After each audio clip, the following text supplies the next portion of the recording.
शङ्करं शङ्कराचार्यं केशवं बादरायणं सूत्रभाष्यकृतौ वन्दे भगवन्तौ पुनः पुनः। ईश्वरो गुरुरात्मेति मूर्तिभेदविभागिने व्योमवद्व्याप्तदेहाय दक्षिणामूर्तये नमः। नारायणं समारम्भां शङ्कराचार्यमध्यमाम् अस्मदाचार्यपर्यन्तां वन्दे गुरुपरम्पराम्।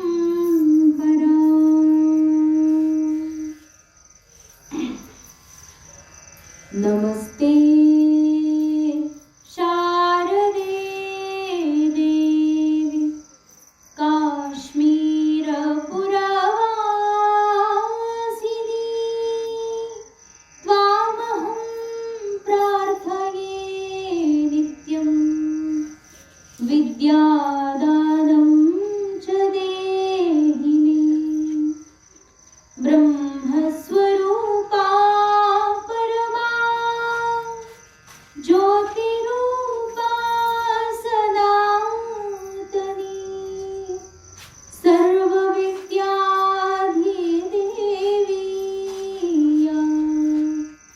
तस्यै वाण्यै नमो नमः।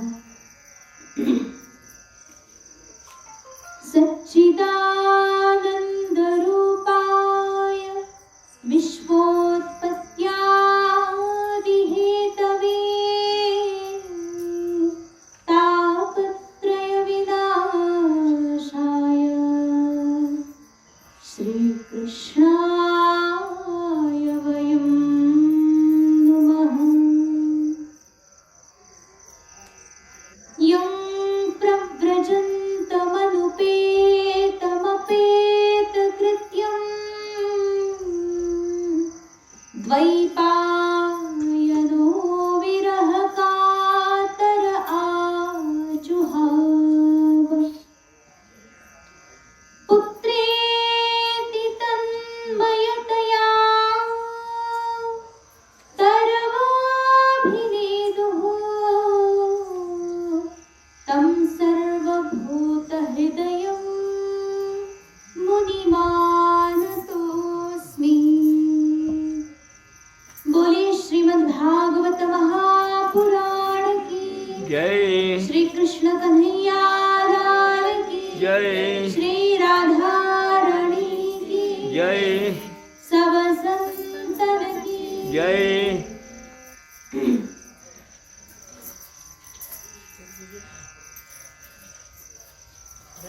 श्रीमद्भागवत सत्संग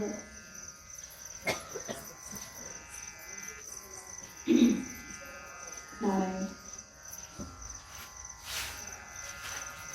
आणि पाठीमागच्या सत्संगामध्ये आपण पाहिलं होतं 5वा अध्याय जो आहे ज्यामध्ये काय ऐकलं होतं आहे का लक्षात?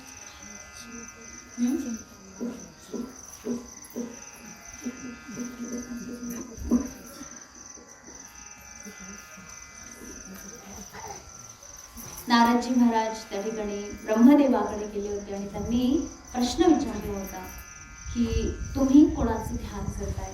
सगळं जग तुमचं ध्यान करते आणि तुम्ही कोणाचं ध्यान करताय? म्हणजे तुमच्यापेक्षाही श्रेष्ठ कुणीतरी परमात्मा आहे. मग आहे तर कोण आहे तो? कसा आहे? त्याचं स्वरूप काय आहे? अनेक असे प्रश्न विचारले होते आणि त्या प्रश्नांचं उत्तर या ठिकाणी ब्रह्मा आता नारदांना सांगत होते. तर त्याच उत्तरामध्ये आता त्या परमात्म्याची उपासना कशी करायची, तो उपासना कशा प्रकारे असते, काय काय असते याचं वर्णन आधी केलेलं आहे आपण, तसंही सोबत चालू आहे. तर आपण असा विचार केला होता मागच्या कक्षेमध्ये की बघा आता जो 6वा अध्याय येतोय श्रीमद भागवताच्या दुसऱ्या स्कंधाचा 6वा अध्याय, तर या 6व्या अध्यायामध्ये 7व्या अध्यायामध्ये देखील परमात्म्याच्या विभूती वर्णन केल्या. विभूती ज्या की आपण पहिल्या आणि दुसऱ्या अध्यायातच ऐकलेल्या आहेत की भगवान परमात्मा या सृष्टीमध्ये कुठे आणि कशा कशा रूपामध्ये कशा कशा स्वरूपामध्ये आपल्याला पाहायला मिळतो, तो कशा कशा रूपाने इथे तिथे नटलेला आहे. हे सगळं काही आपण त्या ठिकाणी ऐकलेलं आहे, तरीही परत याचं वर्णन या ठिकाणी केलंय. तर त्याचं काय कारण आहे, तर आपण ऐकलं होतं की अधिकार भेद असतो, सगळ्यांचा सारखा अधिकार नाही, प्रत्येकाचा अधिकार वेगळा वेगळा आहे. मग वेगळा अधिकार असल्या कारणाने ज्याला त्याची त्याची साधना दिली जाते. तर या ठिकाणी सुद्धा दुसऱ्या अध्यायामध्ये पहिल्या अध्यायामध्ये ज्या प्रकारे विभूतीचं वर्णन त्या ठिकाणी आपण ऐकलं होतं, तर त्या सर्व विभूती कशा करता होत्या आणि आता या 6व्या अध्यायामध्ये सांगितलेल्या विभूती कशा करता आहेत. बघा, साधक जो आहे तो अनेक प्रकारे साधना करतो, अनेक प्रकारे तपस्या करतो, ज्यामध्ये की परमात्म्याची उपासना करताना अनेक प्रकारचे भाव असतात, अनेक प्रकारचे भाव असतात. ज्या ठिकाणी की बघा पहिल्यांदा जी उपासना केलेली आहे, पहिल्यांदा जी उपासना सांगितली आहे, तर त्या उपासनेमध्ये असं आहे की तुमच्या अंतःकरणामध्ये अनेक प्रकारचे मल आहेत, विक्षेप आवरण दोष आहेत. तर या मल नावाच्या दोषाला काढण्याकरता, अंतःकरणामधून मल दोष निवृत्त करण्याकरता तुम्हाला कर्म करण्याकरता सांगितलेलं आहे. तुम्ही निष्काम भावाने भगवत प्रीत्यर्थ केवळ कर्तव्य बुद्धीने शास्त्र विहित कर्म करा, जेणेकरून काय होईल, अंतःकरणामधला तो दोष नष्ट होऊन जाईल, अंतःकरण शुद्ध होईल आणि त्या शुद्धांतकरणामध्ये तुम्ही एकाग्रतेनं त्या परमात्म्याची आता उपासना करू शकता. तर तो आपला उपास्य आहे आणि आपण त्याचे उपासक आहोत. तर असा भेद त्या ठिकाणी ठेवून परमात्म्याची आराधना करण्याकरता आपल्याला पहिली त्या ठिकाणी सांगितली गेलेली काय होती, विभूती होती, की परमात्मा असा असा अशा अशा ठिकाणी अशा प्रकारे तो आहे. तर हे सगळं जे आहे ते उपास्य आणि उपासक असा भेद ठेवू नये, की तो परमात्मा आहे आणि मी साधक आहे, मी त्याचा भक्त आहे, तो देव आहे, मी त्याचा भक्त आहे, अशी वेगळी वेगळी उपासना केली जाते. मग हा बुद्धी तर तीच आहे की परमात्मा सगळीकडे भरलेला आहे, व्याप्त आहे, परंतु तरीही माझ्यामध्येही जरी तो असला तरीही मी भक्त आहे आणि तो परमात्मा आहे, तो देव आहे. म्हणून त्याच्या दिव्य दिव्य लीला त्या ठिकाणी चिंतन करून, श्रवण करून, त्याच्या लीला सांगून ऐकून, या सगळ्या ज्या प्रकारे भक्तीचे जे साधन माध्यम आहेत त्यामध्ये की त्या परमात्म्याची गोड लीला कथा श्रवण करून करून करून त्याच्यामध्ये मन लावायचं, त्याची भक्ती करायची, त्याला भावपूर्वक त्याला प्रसन्न करायचं, हा त्या ठिकाणी असलेला भाव आहे. अर्थात परमात्मा माझ्यापेक्षा वेगळा आहे, वेगळा तत्वतः साधकाला माहित आहे, उपासक जो आहे त्याला तत्वतः माहित आहे की परमात्मा आणि माझ्यामध्ये भेद नाही, परंतु तो भेद त्या ठिकाणी नसलेली जी वृत्ती आहे त्या वृत्तीपर्यंत तो आरूढ नाहीये, त्या वृत्तीपर्यंत तो पोचलेला नाही अद्याप. त्याकरता आता सध्या काय करतोय की परमात्मा आहे आणि मी भक्त आहे, मला त्याची उपासना, मला त्याची भक्ती करायची आहे आणि तो माझं सगळं काही करणारा आहे, माझं देणारा वगैरे वगैरे जी भावना आहे त्याला दृढपणे त्या ठिकाणी परमात्म्याला आळवलं जातं. तर त्याकरता त्या ठिकाणी सांगितलेली विभूती होती. आता जी विभूती सांगत आहे या 6व्या अध्यायामध्ये, तर त्या विराट स्वरूप विराट परमात्म्याची अनेक प्रकारची विभूती या ठिकाणी वर्णन आहे. तर ही जी उपासना आहे ही उपासकाच्या उपास्यापासून भेद करत नाही. म्हणजे उपासक म्हणजे साधक जो आहे, भक्त जो आहे, तो भगवान परमात्म्याला आपल्यापासून वेगळं समजत नाही. तो परमात्मा म्हणजेच मी आहे, माझ्या आतमध्ये तो निरंतर निवास करतो आणि त्याचं स्वरूपच माझं आहे, अशा प्रकारे अभिन्न उपासना करताय. त्याची उपासना करायची पण कशी, अभेद दृष्टीने. तो परमात्मा जर माझा इष्ट भगवान शिव आहे तर तत्वतः मीच स्वतः शिव आहे. तो जो शिव आहे तो माझ्यापासून वेगळा नाही. सह अहम अस्मि सोहम, तो परमात्मा जो आहे तो साक्षात माझं स्वरूपच आहे असं तत्वतः जाणून त्या परमात्म्याची उपासना करणं म्हणजेच अभेद उपासना ही यालाच म्हणतात अहंग्रह उपासना. शास्त्रीय भाषेमध्ये त्याला एक सुंदर शब्द आहे. काय आहे? अहंग्रह उपासना. म्हणजे स्वतःलाच त्या ठिकाणी परमात्म्याचं स्वरूप जाणून उपासना करायची. परमात्मा आणि माझ्यामध्ये कुठल्याच प्रकारचा काही एक भेद नाही. तत्वतः तो आणि मी एकच आहे. जर मी हनुमानजी महाराजांची उपासना करतोय तर मी हनुमान आहे. जर मी भगवान शिव विष्णूची उपासना करतोय, जर मी राम कृष्ण आदी देवतांची उपासना करतोय तर त्यांच्यापासून मी तत्वतः भेद नाही. मी आणि तो एकच आहे.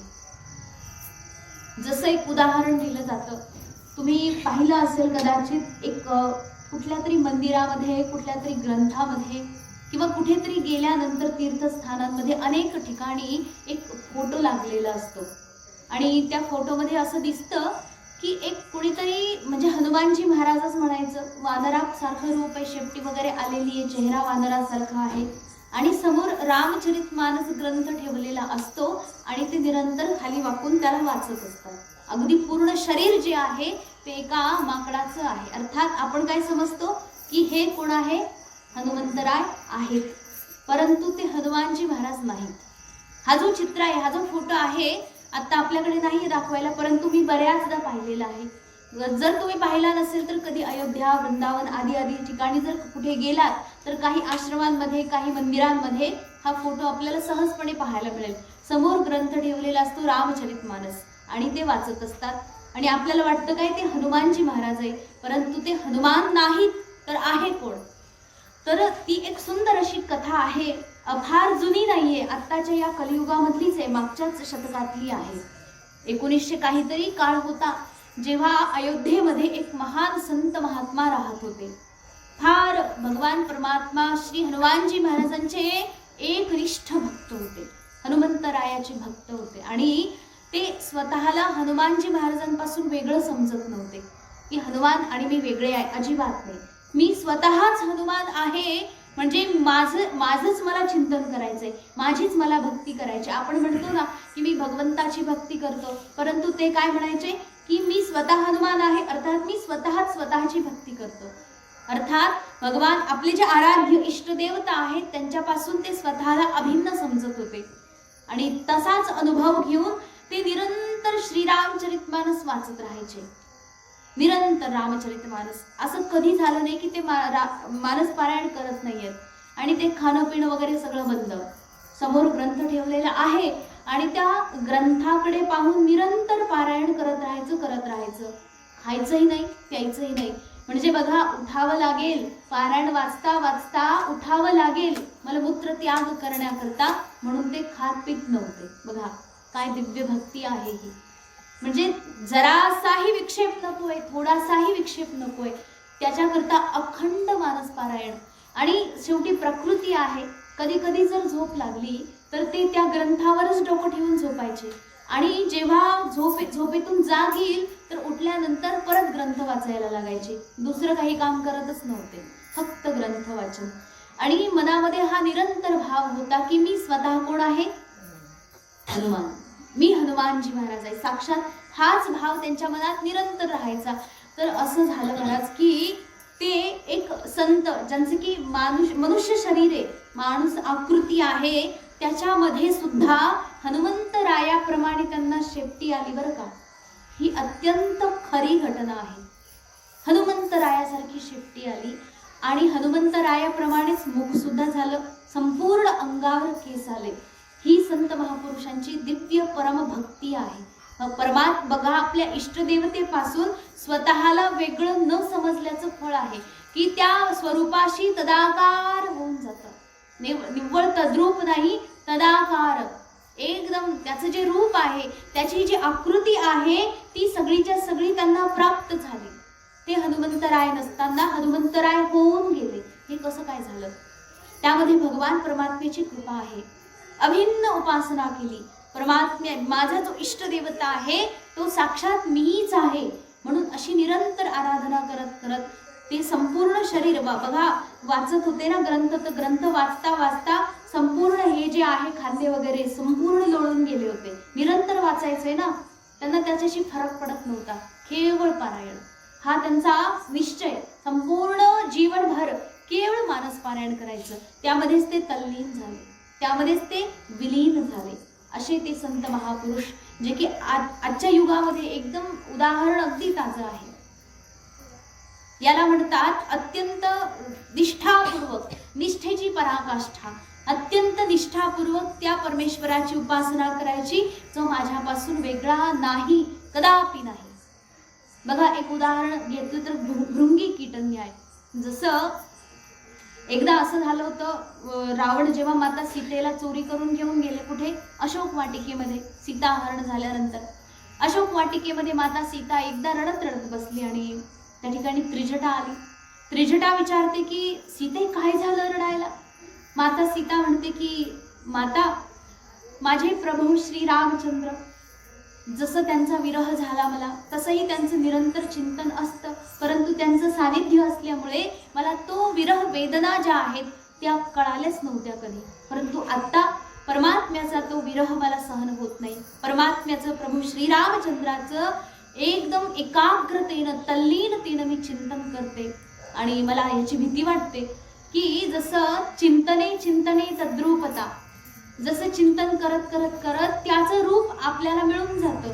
मग माझं जर असं झालं, बघा मी सीता आहे, मग सीता निरंतर रामाचं चिंतन करते, तर ती काय बनून जाईल? श्रीराम बनून जाईल.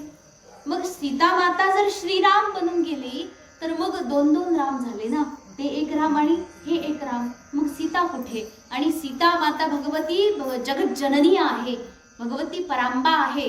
बघा, श्रीरामांचं पानही हलू शकत नाही माता सीतेशिवाय, ते एक तर अवतारच धारण करू शकत नाही.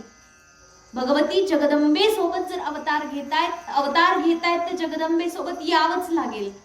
भगवती आहे म्हणून परमात्मा ही सगळी लीला करू शकताय, नाहीतर ते निर्गुण निराकार शुद्ध आहेत. मग ती माता सीता असं जेव्हा विचारते तेव्हा त्रिजटा काय उत्तर देते माहितीये? इतकं सुंदर उत्तर देते की हे बघ सीते, तू भगवान श्रीरामाचं चिंतन करते आणि तू राम बनून जाशील याची तुला काळजी आहे, परंतु दोन दोन राम होणार नाही. कारण की भगवान श्रीराम तिकडे कोणाचं चिंतन करतात? तुझं चिंतन करतात. अर्थात ते काय बनून जातील? सीता बनून जातील. प्रश्न सुटला. माता सीता राम बनून जातील आणि प्रभू श्रीराम माता सीता बनून जाईल. अर्थात हे दोघेही कसे आहेत? अभिन्न आहेत, अभेद आहेत. हे जे आहे प्रकृती आणि पुरुष आपल्याला स्वतंत्र दिसतात, वस्तुतः हे दोघेही युगल एकच आहेत, त्यांच्यामध्ये भेदच नाहीये कुठला. तसंच भक्त आणि भगवान या दोघांमध्ये सुद्धा अभेद असतो, अभिन्न असतात. एक आपल्याला वाटेल पौराणिक कथा आहेत, याच्यावर काय जायचं? आपल्या जीवनामध्ये अशा काही गोष्टी घडतात ज्याला आपण बारकाईनं जर पाहिलं तर त्या सुद्धा खूप काही शिकवून जातात. जसं आत्ताच्याच दिवसामध्ये बघा, एक किडा असतो, त्या घर बनवतो, कुंभारी म्हणतो ना आपण त्याला, भृंगी कीट न्याय. साधू संतांनी या छोट्या छोट्या गोष्टीला शास्त्रात लिहून ठेवलंय. त्यामुळे की एक छोटासा किडा तो घर बनवतो, भृंगी त्याला म्हणतो आपण, कुंभारीण. तर ते घर बनवतो आणि त्या घरामध्ये एक फुलावर पानावर इकडे तिकडे पडलेल्या ज्या अळ्या असतात, त्या किड्या अळ्या त्यांना गोळा करून त्या घरामध्ये नेऊन घालतो. आणि ती भृंगी काय करते? ती कुंभारीण निरंतर त्या घराच्या बाहेर काय पहारा देते आणि सारखा आवाज घुंगून घुंगत राहते. त्याचा आवाज येतो ना सारखा घुंगण्याचा.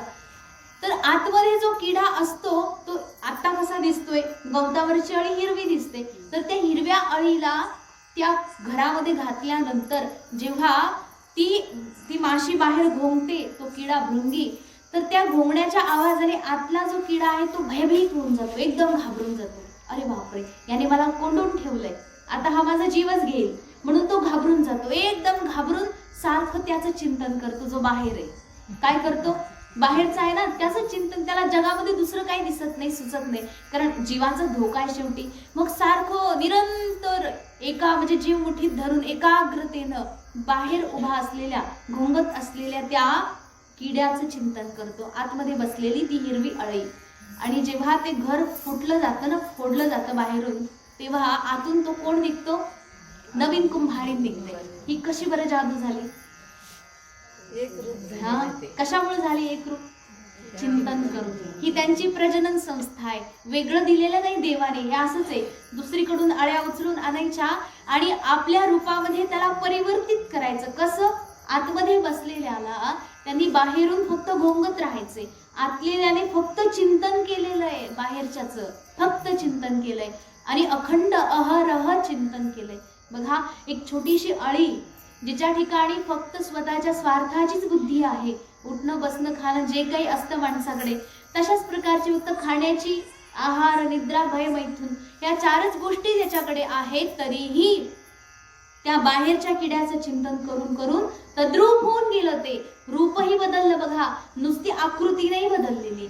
बघा, शरीर तर जसं हिरवं होतं, वेगळी होती अळी, आता त्याला पंख सुद्धा फुटले आणि बाहेरच्याचा रंग होता भगवा, त्याचाही तोच झालेला आहे, म्हणजे लाल रंगाचं ते बनून गेलं. अर्थात काय आहे बघा, साधारण उदाहरण हे आपल्याला शास्त्रीय मार्गदर्शन करते की एवढ्याशा किड्यानं जर चिंतन केलं तर बाहेरचं रूप बनून जाते, त्या अळीचं रूप बदलूनच जाते सगळं.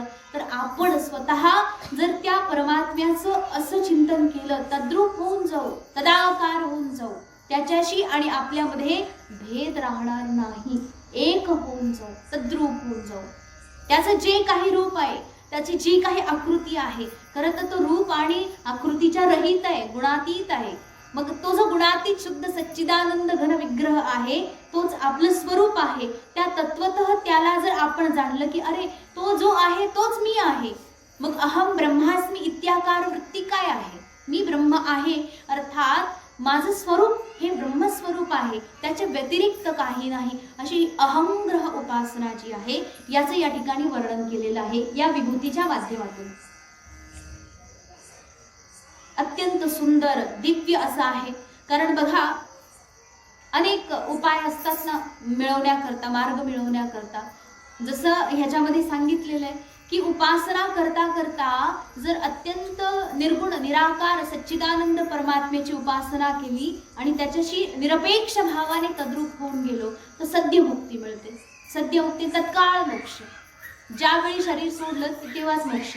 म्हणजे शरीर सोडण्याच्या आधीच ते जीवनमुक्त असतात, परंतु शरीराला म्हणजे मिळालेला प्रारब्ध आहे, शरीर जो आहे प्रारब्धानेच मिळालेलं आहे, त्याच्यामुळे जो प्रारब्ध आहे तोपर्यंत ते जिवंत आपल्याला दिसतात. तत्वतः ते आत्मस्वरूपामध्ये विलीन तेव्हाच झालेले असतात. फक्त हे शरीर चालते फिरते आपल्याला दिसतं, परंतु ते अंतर्मुख वृत्तीने केवळ परब्रह्मामध्येच रममाण असतात. ते संत महात्मे जेव्हा शरीर त्याग करतात तर तेव्हा सत्यमुक्ती म्हणजे तत्काळ मोक्ष. कुठे जाणं नाही, येणं नाही, कोणतं लोक नाही, कोणतं परलोक नाही. तर त्यांचं जे चक्र आहे यायचं जायचं हे तिथे बंद झालं. त्यानंतर सांगितले की जे महात्मे बघा, ज्यांचं वर्णन केलं होतं पाठीमागेच आपण, त्यांची क्रममुक्ती सांगितली होती, कशा कशा प्रकारे प्राणत्याग करतात.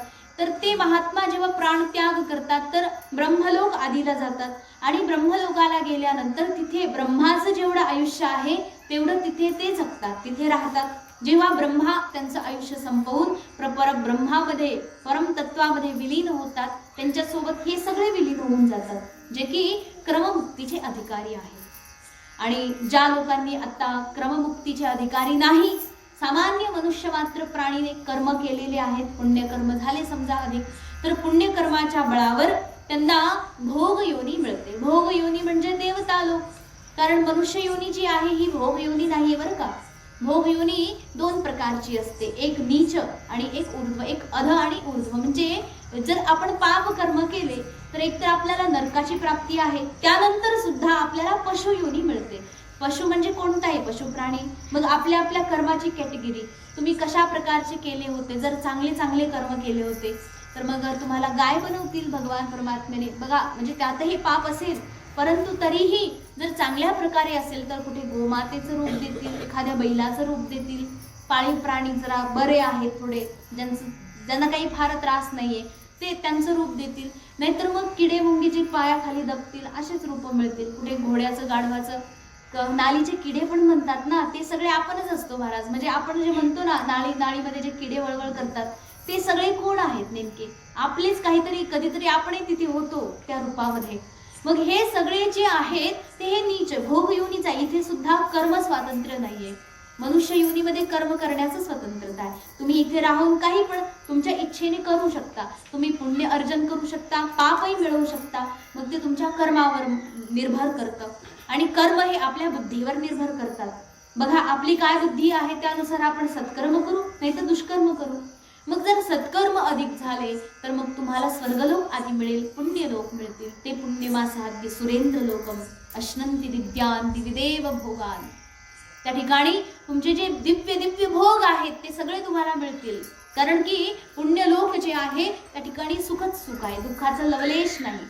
त्या ठिकाणी तहान भूक नाही, त्या ठिकाणी मृत्यू नाही, कुठलंच कष्ट नाही, शरीराची व्याधी नाही, डोकंदुखी, गुडघळदुखी, कंबरदुखी हे सगळं तिथे अजिबात नाही. कारण की तिथे हे स्थूल शरीर जात नाही. ते शरीर दिव्य, ते भोग दिव्य आहेत. आणि ते दिव्य भोग भोगण्याकरता हे असं हाडा माणसाचं शरीर पुरेसं नाही. त्याच्याकरता आपल्याला सूक्ष्म शरीराने ते भोग भोगावे लागतात. ते दिव्य शरीर तिथं मिळतं. त्या दिव्य शरीराच्या बळावर ते दिव्य भोग भोगायचे आणि परत या पृथ्वीवर अवतार कसला आपला, पण हा जन्म घेऊन यायचा. तर हे जे आहे हे आपल्याला काय मिळतं, क्रममुक्ती नाहीये, ही सद्यमुक्ती पण नाहीये. हे जे कर्म आहेत, बस तुम्ही सत्कर्म केले म्हणून ते तुम्हाला पुण्यफळ मिळालं, ते झालं की परत खाली यायचे. त्याच्याच बरोबर आणखी दुसरं लोक, यमलोक आदी जे आहे, यातना जिथे आपल्याला मिळते, तेही भोग योनी आहे. तिथे तुम्हाला कर्म स्वातंत्र्य नाही. जसं स्वर्गात सुद्धा कर्म स्वातंत्र्य नाही. तिथे तुम्ही बसून फार पुण्य अर्जन केलं, घनघोर तपस्या केली, जप तप केलं, अभिषेक अर्चन पूजन आदी आदी केलं, असं स्वर्गात नाही. तिथे फक्त भोगच भोग आहे. तसंच नरकामध्ये सुद्धा भोग आहे. तिथे सुद्धा तुम्ही भगवत चिंतन करण्याचं तुम्हाला काही स्वातंत्र्य नाही. तिथे मग तुम्ही यमदेवाच्या अधीन आहात, तुमचं सूक्ष्म शरीरच त्याच्या अधीन आहे. मग तिथे सुद्धा आपल्याला आपण या ठिकाणी केलेल्या पाप कर्माचे भोग भोगावे लागतात. कारण की आपले जे पाप आहेत एवढे विचित्र असे पाप असतात की ते पाप भोगण्याकरता हे सामान्य स्थूल शरीर ते सहन करू शकत नाही. कारण बघा, सांगितलं होतं ना की जेव्हा तो जातो वैतरणी नदीमध्ये, कुठे डुबवलं जातं, कुठे त्याला गदेनं मारलं जातं, कुठे तलवारीनं आरपार 100 वेळा घाव केले जातात. कधी कधी त्या तलवारीच्या टोकाला टोचवलं जातं, कधी कधी असंख्य सुया टोचवल्या जातात. तर हे सगळे जे घाव आहेत ते आपण सहन करू शकत नाही. एक छोटासा सुरा लागला तर मरून जाऊ. अर्थात हे शरीर जे आहे ते या सगळ्या यातनांना सहन करू शकत नाही. मग ते शरीर सुद्धा वेगळं आहे त्या यातना सहन करण्याकरता. मग ते सूक्ष्म शरीर आहे, त्याच्या माध्यमातून त्या सगळ्या भोगाला भोगायचं. अर्थात मनुष्य शरीर ही आहे ज्यामध्ये कर्म स्वातंत्र्य आहे. आणि यामध्ये हे सगळे मार्ग आहेत. तुम्हाला कोणता मार्ग घ्यायचा हे आपण आपलं निवडायचे. जर आपल्याला मोक्ष हवा आहे तर अत्यंत निष्काम भावाने निर्गुण त्या परमात्म्याची एकाग्रतेनं उपासना करत करत, कर्म करत करत अंतःकरण शुद्ध करून त्या परमात्म्याच्या ठिकाणी समर्पित बुद्धीने एकाग्रतेनं उपासना करून ज्ञान स्वरूप परमात्म्याचा बोध घ्यायचा. जेणेकरून तत्वमसी महावाक्य जे आहे, गुरु सांगतात तत्वमसी, आपण ऐकतो अहम ब्रह्मास्मी, बोध होतो आपल्याला तो. तर हा जो बोध आहे हा घेतला तर तुम्हाला मोक्ष मिळेल. आणि जर मोक्ष नाही मिळाला परंतु साधना अधिक आहे तर त्याच्या बळावर तुम्हाला क्रममुक्ती मिळू शकेल. अथवा क्रममुक्ती नाही मिळाली तर तुम्हाला योगभ्रष्ट योनी मिळेल. जसं की आत्ता अनेक कर्म केले परंतु काहीतरी शिल्लक होतं आणि ते शिल्लक कर्म करण्याकरता तेवढ्यापुरतं परत जन्म घ्यावा लागला. तर जन्म घेतला की ते कर्म संपून गेलं, मोक्ष जो होता मिळून गेला. जन्मतः आपण जे म्हणतो ना, सिद्ध आहेत, स्वयंभू सिद्ध आहेत, सिद्ध एकदम जन्मापासूनच ते महात्मा आहेत, महापुरुष आहेत. तर ते कसे आहेत? पूर्वजन्मी त्यांनी हे सगळं केलेलं आहे परंतु आत्ता करण्याची गरज नाही. मग ते आले तर त्याचं आणखी एक मोठं उद्देश असतं, ते आपल्याकरता पण येतात. संत महापुरुष त्यांचं जे जीवन आहे त्यांच्याकरता ते जगतच नाही मुळात कधी. कारण शास्त्री सांगतं ना, परोपकाराय फलंती वृक्षा, परोपकाराय वहंती नद्या. परोपकाराय जे नद्या आहेत बघा, नद्या आहेत ना, वाहतात. कोणासाठी वाहतात? स्वतःसाठी तर वाहत नाही. की नदी म्हणते की वा किती सुंदर माझं पाणी, सगळे लोक न्हावून घेतात, आंघोळ करतात, पवित्र करतात स्वतःला. कधी कधी मी पण आंघोळ करावं माझ्या पाण्यात, स्वतःचे पाणी स्वतःच्या पाण्याने आंघोळ करता येत नाही येत नाही का? बरोबर. झाडं कधी स्वतःचे फळं खाऊ शकत हा, झाड स्वतःचे, अगदी सुंदर, झाड स्वतःचे फळं खाऊ शकत नाही. एखाद्या आंब्याने विचार केला की अरे वा, लोक अगदी काय म्हणतात, लोभानं माझे आंबे तोडून तोडून खातात. कधी कधी जर मला विचार आला, झाड म्हटलं असं की आपण पण आपला स्वतःचा आंबा घेऊ आणि खाऊ, काय फरक पडतोय? कुणी काही म्हणणार आहे का? स्वतःचं हा, पाणी पिऊ. अजिबात नाही. मग हे जे सगळं आहे परोपकारा करताय. परोपकार. झाडाखाली आंबा तो गळून पडला, आपोआप सडून गेला, त्याची कोय उगवून जरी आली तरी आंबा हा विचार नाही करणार की मी का नाही खाल्लं याला. कारण की परोपकारा करता त्याचं जीवन आहे. नदीचं जीवन परोपकारा करता आहे, गोमातेचं जीवन परोपकारा करता आहे. तसंच संत महापुरुषांचं जीवन सुद्धा केवळ परोपकार. स्वार्थ स्वतःचा निहित अजिबात नाही. संत महापुरुषांकडे कुठली महत्वाकांक्षा नसते. महत्वाकांक्षा म्हणजे अपेक्षा, मला असं व्हायचं, मला तसं व्हायचं, हे मोठं व्हायचं, ते छोटं व्हायचं, या सगळ्या गोष्टीमध्ये ते कधीच नसतात. कारण की लोकेशणा, वित्तेषणा आणि पुत्रेषणा या तीनही एषणात्रयाचा त्यांनी पूर्णपणे त्याग केलेला असतो. जीवनामधून त्या एषणांना संपवलेलं असतं, म्हणून ते साधू झालेले आहेत. मग असे संत महात्मे त्यांच्या ठिकाणी काही नाही. अशी जी चित्तवृत्ती निरंतर परमात्म्याशी तदागार यांची झालेली आहे, ती उपासना इथे सांगितली. अहंग्रह, ज्या ठिकाणी की परमात्म्यापासून स्वतःला अजिबात वेगळं मानायचं नाही, अभेद आहे. मग असा अभेद परमात्मा, मला जे काही माझ्याकडे दिसते हे सगळंच्या सगळं त्याचंच आहे, त्याच्याकडून आलेलं आहे, त्याच्या व्यतिरिक्त काही नाही. अर्थात असं नाहीये की मी परमात्मा आहे, मी स्वतः परमात्मा स्वरूप आहे, एवढंच नाही. तो अभेद कसा आहे, हे संपूर्ण विश्व जे आहे ते अवघ परमात्ममय आहे. आत्मस्वरूप तत्वतः प्रत्येक ठिकाणी त्या परमात्म्याच्या रूपामध्ये मी स्वतः विराजमान आहे. बघा, म्हणजे संत महापुरुष जे आहेत ना, आपण म्हणतो की संतांना आपलं दुखणं कसं काय कळतं, कसं काय कळतं, हे असं कळतं. कसं कळतं बघा, संत महात्म्यांच्या दृष्टीने परमात्मा जो आहे तो स्वतः आहे. मी आणि परमात्मा याच्यामध्ये अंतर नाही. तसंच त्यांच्या दृष्टीने हे सुद्धा आहे की तोच परमात्मा या सगळ्यांच्या मध्ये सारखाच विराजमान आहे. जसं माझ्यात आणि त्या परमात्म्यात अंतर नाही, तसंच या सगळ्यांच्या मध्ये आणि त्याच्यामध्ये अंतर नाही. अर्थात या सगळ्यांमध्ये आणि माझ्यामध्ये अंतर नाही. माझं परमात्मा स्वरूप तत्व आहे, त्यांचंही तेच आहे. अर्थात हे समोरचे जे काही विश्व आहे सगळंचे सगळं हे माझं स्वरूप आहे. मग हे सगळं जर माझं स्वरूप आहे तर तुम्हाला दुखलं तर मला का नाही दुखणार बरं? हा, तुमचं जर पोट भरलं तर माझंही भरून जाईल. संत महात्मे प्रत्येक जीवाचं दुखणं का जाणतात? प्रत्येकाच्या ठिकाणी सगळं जे दुःख आहे ते त्यांना कळतं, कारण की त्यांचं स्वरूप व्यापक झालेलं आहे. ओमनी प्रेझेंट म्हणतात ना, म्हणजे सगळ्या विश्वामध्ये जे विद्यमान आहे असं स्वरूप त्यांचं झालेलं असतं. आणि त्याचं एकच कारण की त्यांनी परमात्म्याची अहंग्रह उपासना केली. तत्वतः तो आणि मी अभेद आहे. तसंच हे संपूर्ण विश्व, हे विश्वची माझी घर, ऐसी मती जयाची स्थिर, तो परमात्मा, हे सगळं विश्व माझं घर कसं काय, वसुधैव कुटुंबकम हे कसं काय आहे. एक तर बघा, आपण आपलं दुखणं समजू शकत नाही, आपल्याला रिपोर्ट काढावे लागते, इकडे जा तिकडे जा, याच्यात बघ त्याच्यात बघ, जेणेकरून मग ते डॉक्टरला दाखवा. आपलंच आपल्याला कळत नाही. तर अंतःकरणाचं दुखणंही कळत नाही तर सायकॅट्रिस्ट पाहावं लागतं, तेही कळत नाही. समजा एखाद्याला आपलं कळालं तरी दुसऱ्याचं नाही कळत, आपल्या पारिवारिक जनांचं नाही कळत. काहींना परिवाराचं कळतं, मुलांचं दुखणं कळतं, आई वडिलांना, आपल्या आई वडिलांचं दुखणंही कळू शकतं आपल्याला की आता वय झाले, त्यांचं काय पाहिजे काय नाही, ह्या सगळ्या गोष्टी. परंतु परिवाराचंच कळेल फक्त, बाहेरच्या लोकांचं कळणार नाही. ज्यांना बाहेरच्यांचं पण कळतं, सगळ्यांचं कळतं, थोडंफार अंतरावरचं कळतं, तेही ठीक आहे. परंतु ते संत महात्मा जे की संपूर्ण विश्व ब्रह्मांडाच्या ठिकाणी असलेल्या सुखदुःखाचा स्वतः अनुभव घेऊ शकतात. मग त्यांना जे दुःख आहे ना, जसं सांगितलंय की ब्रह्मलोकामध्ये जे संत महापुरुष क्रममुक्तीचे अधिकारी बनून जातात, तिथे दुःखाचा लवलेश नाही सांगितले. कोणतंच दुःख तिथे जाऊ शकत नाही. तरीही एक दुःख जातं. काय दुःख जातं ते म्हणजे अज्ञानी प्राणी मात्रांचं जे दुःख आहे, जे की अज्ञानामध्ये फार अगदी खराब प्रकारे फसलेले आहेत, अशा दुःखी लोकांचं दुःख पाहून ते ब्रह्मलोकाचे महापुरुष दुःखी होतात. बघा, आपल्यामध्ये केवढं सामर्थ्य की त्यांनाही आपण दुःखी करतो, जे की ब्रह्मलोकाला गेले.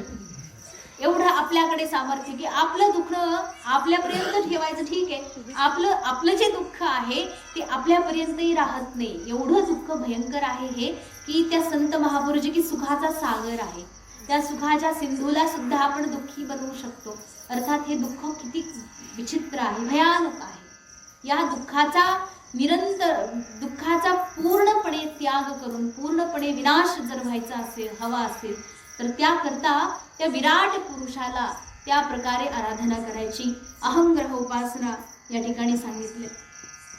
मग तो विराट परमात्मा कसा आहे बघा. हे सगळं विश्व जे आहे याच्या आधी सांगितलं होतं, याच्यामध्ये द्रव्य आहे, इच्छाशक्ती, ज्ञानशक्ती आणि क्रियाशक्ती. त्यामध्ये द्रव्य सुद्धा येतं.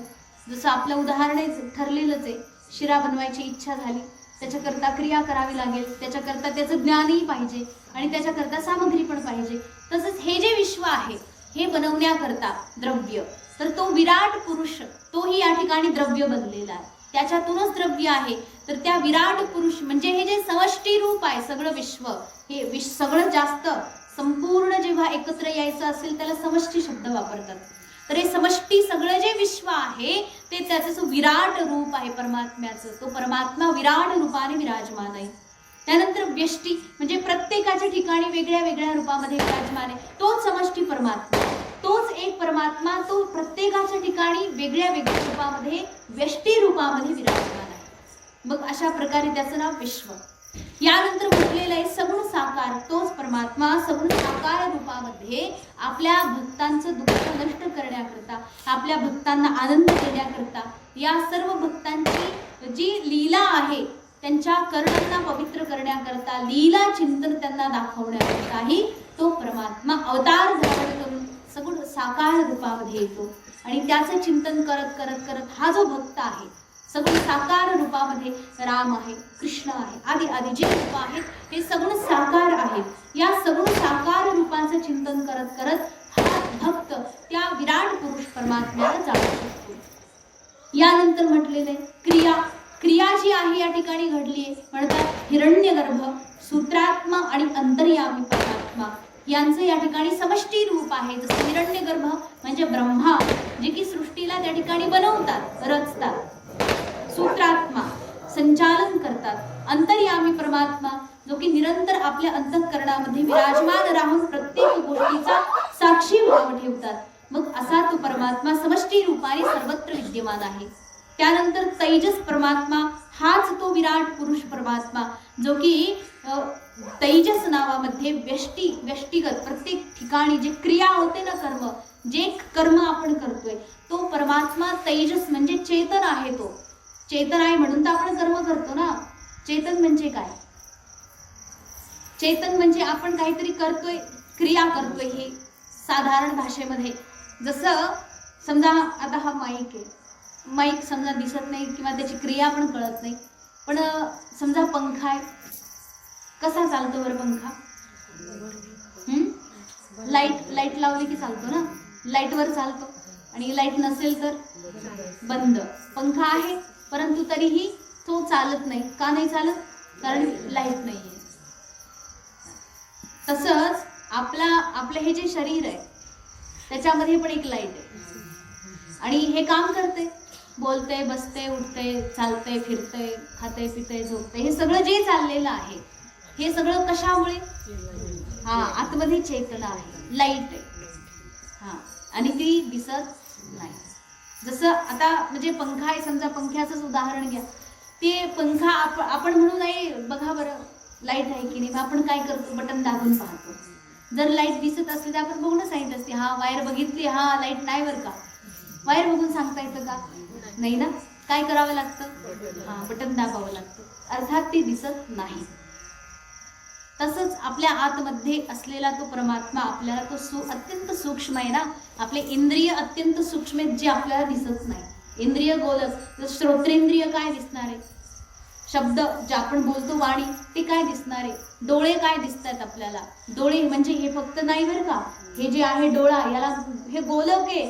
ते जे इंद्रिय आहे ना, दर्शनेंद्रिय, ह्या दर्शनेंद्रियाला राहण्याची ही फक्त जागा आहे, त्याचं राहायचं खोक आहे. वस्तुतः ते दर्शनेंद्रिय जे आहे ते अत्यंत सूक्ष्म आहे, ते आपल्याला दिसू शकत नाही, त्याला पाहू शकत नाही आपण. मग बघा, या इंद्रियांना जर आपण पाहू शकत नाही, तो परमात्मा इंद्रियातीत आहे, तो आपल्याला कसा दिसेल? तो कुठल्याही प्रमाणाद्वारे साध्य नाही, अप्रमेय आहे. मग तो परमात्मा, त्याला जाणण्याकरता आपल्याला ह्या सगळ्याच्या अतीत व्हावं लागेल. अत्यंत सूक्ष्म आहे म्हणून तो दिसत नाही, त्याला अनुभव घ्यायचा आहे. म्हणून एक तर सत तो आहे, चित्त म्हणजे तो आपल्याला जाणवतो.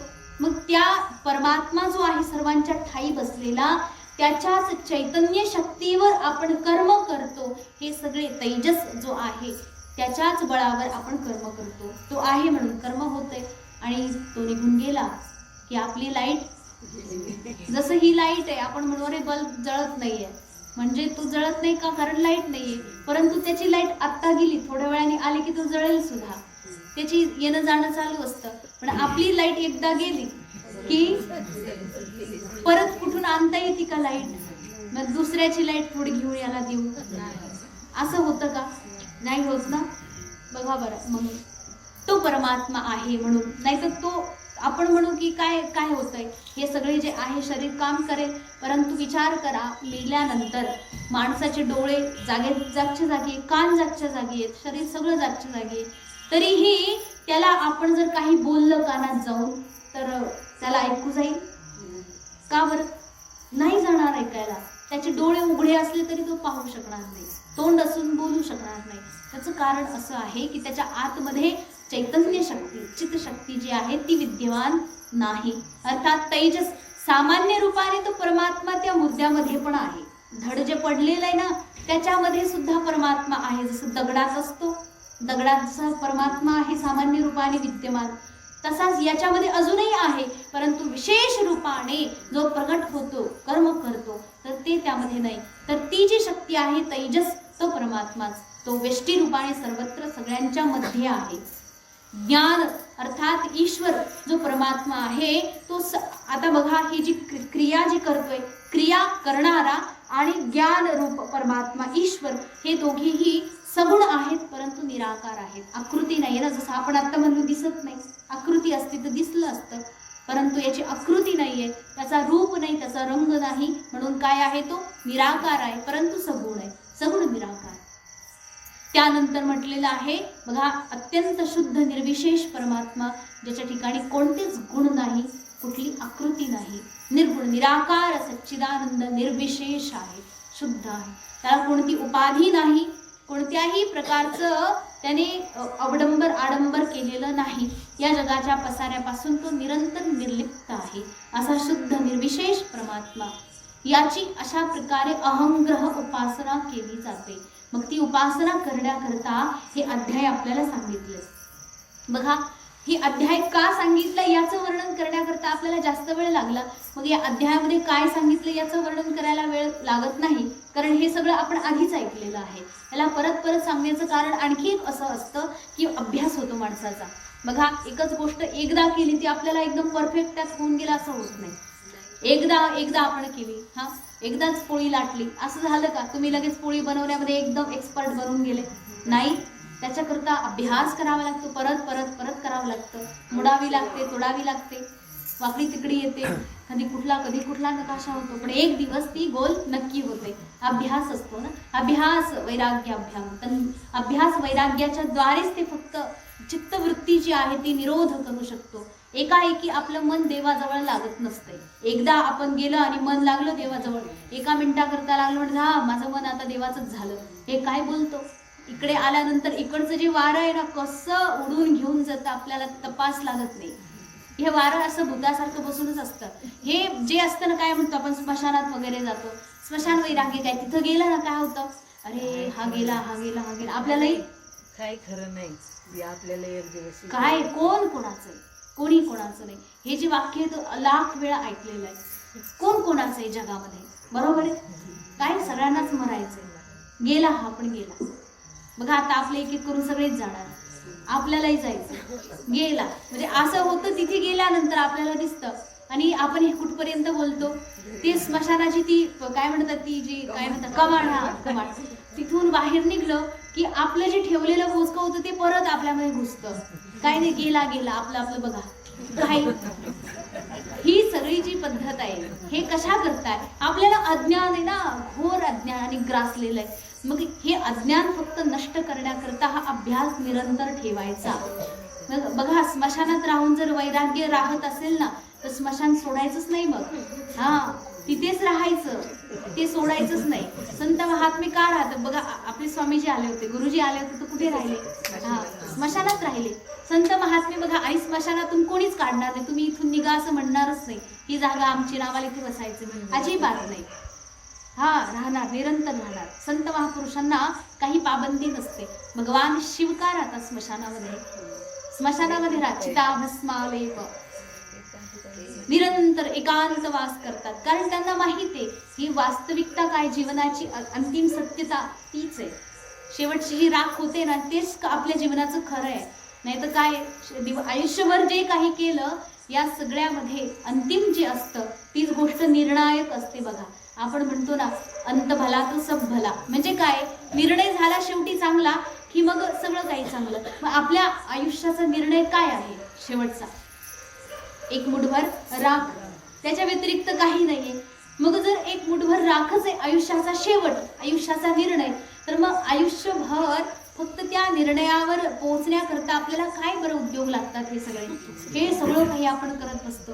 मग आपण त्या निर्णयावर पोहोचण्याकरता असा काहीतरी उद्योग करावा, काहीतरी असं प्रयोजन असावं आपल्या जीवनाचं की त्या परमेश्वरापर्यंत आपल्याला घेऊन जाईल. नाहीतर मेल्यानंतर मग काय म्हणणार, रामनाम सत्य आहे.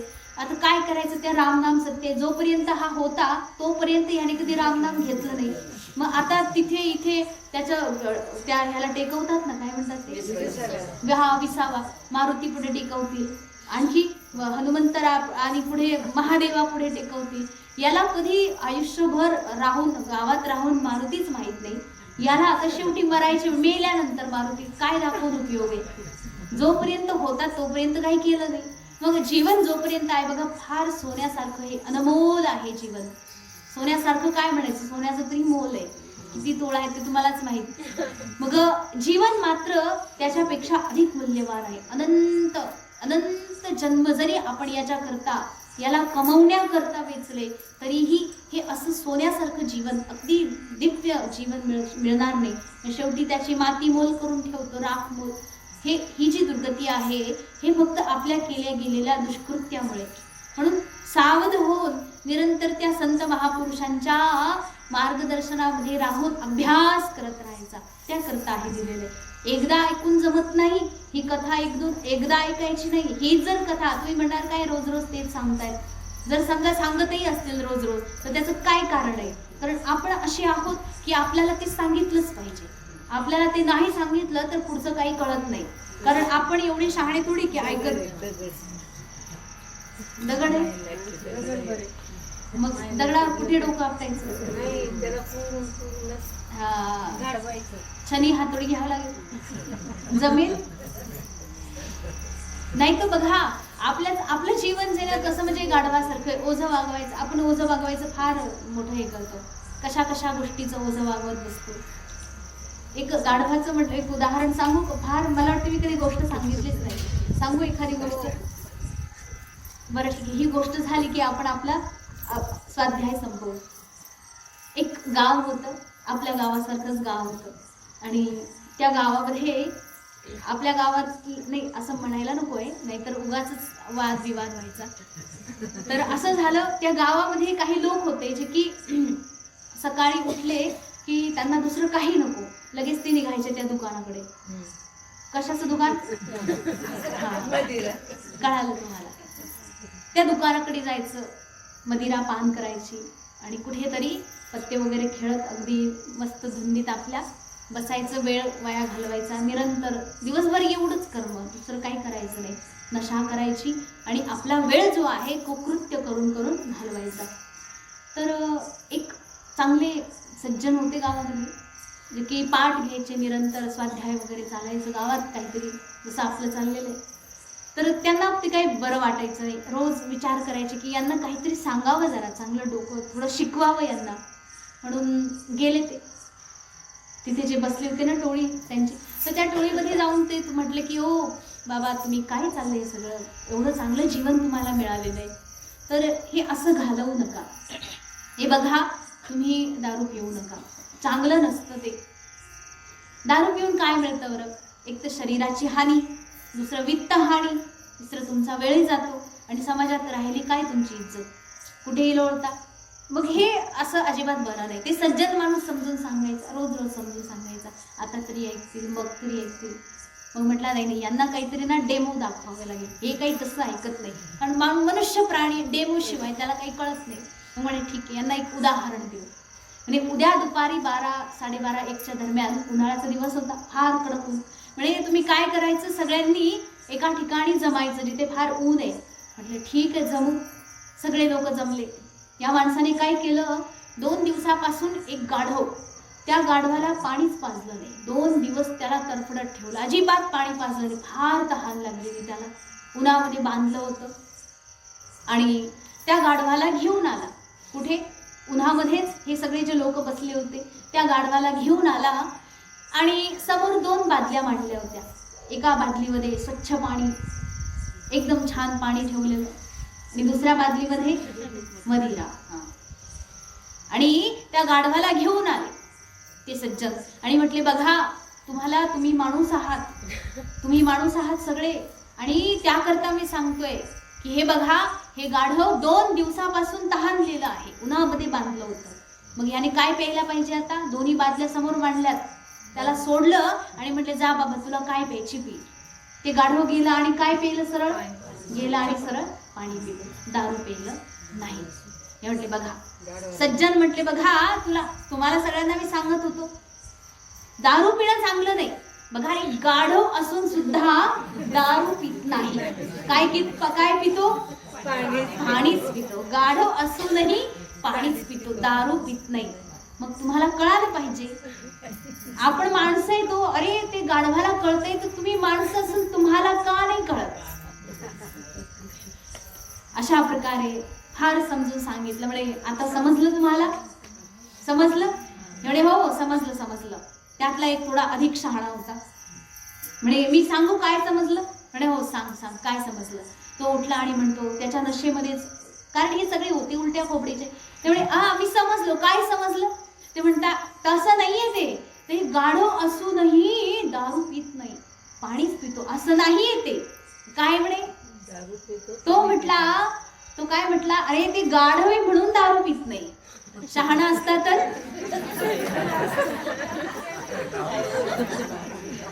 खरी ही गंमत आहे. याला सांगायचं काय होतं, गाढव असूनही दारू पित नाही. आणि हा समजला काय, ते गाढव आहे म्हणून पित नाही. शहाणा असता तर याचा अर्थ हे सगळे शहाणे झाले आणि जे पित नाही ते बघा, ही अशी गंमत आहे. आपण कुठेतरी असेच असतो बघा. आपण विषयरूपी मदिरा पान करतो. संत महापुरुष आपल्याला सांगतात अरे बाबा असं करू नको. आपल्याला ऐकायचंच नाही. आपण उलट त्यांना म्हणतो येडे झाले, देवाचं नाव घेऊन सगळं सोडलंय, काय नाही राहिलं. ही अशी सगळी आपली गंमत आहे. या सगळ्या उभ्या जीवनामध्ये केवळ आपण या विषय वासनेच्या पाठीमागे पळून स्वतःच्या जीवनाला निरर्थक खर्च करतो. हे असं जे जीवन आहे हे अगदी गाढवासारखं आहे. ओझं वागवण्यामध्ये जातं, प्रपंचाचं ओझं, याचं ओझं, त्याचं ओझं, आणि शेवटी कर्माचं ओझं घेऊन आपल्याला परत जन्माचं ओझं वागवायचे. हे सगळं जे ओझं आहे ते वागवताना आपल्याला स्वतःला गाढव म्हणण्यामध्ये काही लाज नाही वाटली पाहिजे की हा मी गाढव आहे कारण मी ओझं वागवतो. गाढवाचा काय धर्म आहे? ओझं वागवायचं. मग आपण काय आहोत? त्याकरता ओझं खाली ठेवायचं, फेकून द्यायचं सगळं. जे नकोसं आहे, काही गरजेचं नाही, त्याला त्याग करून त्या विराट स्वरूप परमात्म्याची उपासना करायची, अभ्यास करायचा निरंतर. तर अशा प्रकारे तो परमात्मा जो आहे सर्वत्र व्यापक विद्यमान आहे. मग कसा आहे तो? जसं ब्रह्मदेवाने सांगितले की त्याचं जे मुख आहे त्या मुखामधूनच वाणी, जी वाणी आपण बोलतो ना आता, तर ही वाणी त्याच्या मुखामधून आली. त्या वाणीचे देवता तिथून आले. त्यानंतर सप्तधातू जे आहेत त्या परमात्म्याच्या शरीरामधले बरं का, ते जे सप्तधातू असतील, रज मज्जा मांस आदी आदी जे आहेत शरीरामध्ये, तर ह्यापासून 7 छंद बनलेले आहेत. त्यानंतर जिव्हा जी आहे परमात्म्याची, त्या जिव्हामधून सगळे रस निघालेत. 6 प्रकारचे रस आहेत, 7 प्रकारचे, कटू आम्ल लवण तीक्ष्ण रुक्ष विदाहिदा, जे आहेत कडू, आंबट, तिखट, गोड, मधुर आदी आदी जे रस आहेत म्हणजे स्वाद आहेत. या सगळ्या स्वादांचा प्रादुर्भाव कुठून झाला म्हणजे देवाच्या जिभेतून. आणि अन्न जे आहे आपण जे खातो हे सगळं अन्न सुद्धा देवाच्या जिभेमधून आलंय. त्यानंतर त्या अन्नामध्ये जे अमृत आहे, अमृत सुद्धा देवाच्या जिभेतून आलेलं म्हणतात. अशा प्रकारे त्यानंतर नासिका म्हणजे देवाचे जे नाक आहे, त्या नाकामधून पंचप्राणांची उत्पत्ती झाली. पंचप्राणांसोबतच जे औषधं आहेत, औषधं आपण खातो, हे सगळे औषध सुद्धा देवाच्या नासिकामधून आले, नासेंद्रियामधून. त्यानंतर नेत्र जे आहे, भगवान परमात्म्याचे डोळे, त्या डोळ्यांमधून हे सगळे रूप दिसते. सगळे जे रूप आपल्याला दिसते ना, सगळे 6 प्रकारचे रूप आहेत, हिरवा रंग, रंग आदी जे काही आहे, हे सगळे कुठून आलेले? देवाच्या डोळ्यामधून आले. त्याचबरोबर डोळ्याचं जे गोलोक आहे, जे नेत्र आहे परमात्म्याचं, त्यामधूनच स्वर्ग आणि सूर्य हे दोन्ही उद्भव झालेत. म्हणजे त्यांची ती जन्मभूमी आहे. सूर्य सुद्धा देवाच्या डोळ्यातून निघालेलं आहे. म्हणून तर सूर्याला भगवंताचा डोळा मानलं जातं. सूर्य आणि चंद्र हे त्याचे डोळे आहेत. बघा, भगवान सूर्य आणि परमात्मा जो आहे, सूर्य आणि चंद्राच्या माध्यमातून आपल्याला पाहतोय, म्हणजे ते सुद्धा साक्षी आहेत. त्यानंतर कान जे आहेत, त्या कानांमधून 10 दिशा निघालेल्या आहेत. आणि जे तीर्थ आहेत ना, सगळे तीर्थ हे भगवान परमात्म्याचे तीर्थ ज्याला म्हणतो, त्यामधून आकाश आदी सर्व महाभूतांचाही प्रादुर्भाव झाला. परमात्म्याच्या केसामधून दाढी मिशा वगैरे जे आहे, त्यामधून काय निघालं म्हणते? ढग जे आहे, ढग, मेघ, वीज कडकड करते, ती वीज सुद्धा त्यातूनच निघाली. त्यानंतर दगड जे आहेत ना, मोठमोठ्या शिळा, पाषाण पर्वत, त्याचबरोबर त्यानंतर म्हटले लोखंड, लोह आदी जे धातू आहेत, अनेक धातू, हे सगळे देवाच्या केसामधून निघालेत, देवाच्या दाढीमधून निघालेत. यानंतर सांगितले अनेक प्रकारचं सांगितलं, जसं पाठीमागे आपण ऐकलेलं आहे, त्याच्यामुळे परत काही सांगत नाही. जे नवतम आहे जवळपास ते थोडंसं वर्णन करू. जसं देवाची पाठ आहे, त्या पाठीमधून या विश्वामध्ये पराजय जो होतो ना, विजय पराजय, तर पराजय, अधर्म, अज्ञान, अत्याचार, अन्याय आदी आदी जे काही आहे हे देवाच्या पाठीमधून आले. त्यानंतर देवाची जी नाडी आहे म्हणजे शिरा प्रशिरा, या सगळ्या नद्या आहेत, आपण ऐकलं होतं ना, नद्या आहेत. त्यानंतर देवाच्या अंगावरती जे रोम आहेत हे सगळे झाडं आहेत. त्यानंतर हे सगळं सांगितलं होतं, पर्वत पहाड आदी जे काही आहे, भगवंताच्या अंगामध्ये जे हाडं आहेत ना, ते सगळे पर्वत आहेत जे आपल्याला दिसतात. त्यानंतर हृदय, परमात्म्याचं जे हृदय आहे त्यामधूनच आपलं मन त्या ठिकाणी उत्पन्न झालेलं आहे. म्हणजे मनाची जी जन्मभूमी आहे ती भगवंताचं हृदय आहे. अशा प्रकारे या संपूर्ण अध्यायामध्ये एक करून विभूती सांगत गेले. मग ह्या भगवान परमात्म्याच्या ह्या विभूती आहेत, इथून ते तिथून ते असं सगळं उत्पन्न झालं. सोबतच ब्रह्मदेव सांगतायत की नारदा, जेव्हा मी उत्पन्न झालो, माझा प्रादुर्भाव झाला, तेव्हा मला यज्ञ करायचा होता. तर यज्ञ करण्याकरता यज्ञ सामग्री काय आहे? मग यज्ञ सामग्री सुद्धा बघा काय काय असते यज्ञ सामग्री, ती सुद्धा मी तिथून घेतलंय. म्हणतात कुश, तेल, घृत, त्यानंतर जे काही आहे रस, लोखंड, मिट्टी, माती, जल, हे जे काही आहे यज्ञ सामग्री, ही सगळीच्या सगळी शाकल्य सुद्धा त्या परमात्म्याच्या शरीरामधून मी काढलं. म्हणजे हे जे काही आपल्याला दिसतंय हे सगळं त्याच्यामधूनच निघालेलं आहे, त्याच्यामध्येच विराजमान आहे. मग अशा प्रकारे तो परमात्मा, मला खूप आनंद वाटतो की त्या परमात्म्यापासून माझा प्रादुर्भाव आहे. हे नारदा, की मी सुद्धा बघा प्रेमपूर्वक त्या परमात्म्याचीच आराधना करतो, त्याचीच मी निरंतर पूजा करतो, त्याच्या ठिकाणीच मी एकाग्रतेनं उपासना करतो.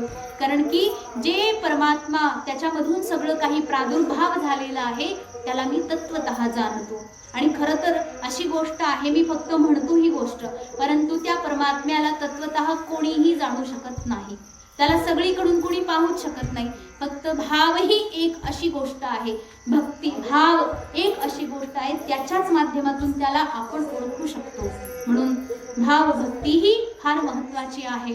हृदयापासून त्याचं निरंतर भजन गायन केलं पाहिजे, जेणेकरून तो परमात्मा आपल्यावर प्रसन्न होतो, प्रकट होतो. आणि आपलं जे ज्ञान आहे त्याला, आपलं जे अज्ञान आहे त्याला दूर करून आपल्याला एकदम विशुद्ध तत्वापर्यंत नेऊन पोहोचवतो, स्वतःमध्ये समरस करून घेतो. अशा प्रकारे त्या दिव्य परमात्म्याच्या या विभूती या 6 अध्यायात वर्णन केल्या. आता पुढे जो 7वा अध्याय येईल त्यामध्ये त्या परमात्म्याच्या लीलावतार कथा वर्णन केलेल्या आहेत. त्याचं वर्णन आपण उद्या करू.